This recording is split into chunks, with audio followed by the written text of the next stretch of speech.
Marcos 8:27-29. Nagtungo si Jesus at ang kanyang mga alagad sa mga nayon ng Cesarea sa Pilipos, at sa daan ay tinanong niya ang kanyang mga alagad, "Sino raw ako ayon sa sinasabi ng mga tao?" At sinabi nila sa kanya, "Si Juan na tagapagbautismo, at sabi ng iba, si Elias, at ng iba pa, isa sa mga propeta." At tinanong niya sila, "Ngunit sino ako ayon sa sinasabi ninyo?" Sumagot si Pedro at sinabi sa kanya, "Ikaw ang Kristo." Ang pahayag ni Pedro. Ang Ama ang nagsabi kay Pedro na si Jesus ang Kristo, ang anak ng Diyos na buhay.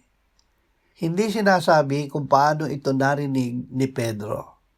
Ngunit ang Panginoong Jesus ang nagsabi na hindi tao kundi Diyos ang naghayag nito sa kanya.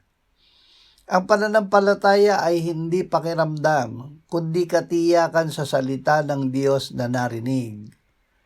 Ang pananampalataya ay bunga ng salita na nagbula sa bibig ng Diyos, hindi sa ating nakikita o nararamdaman.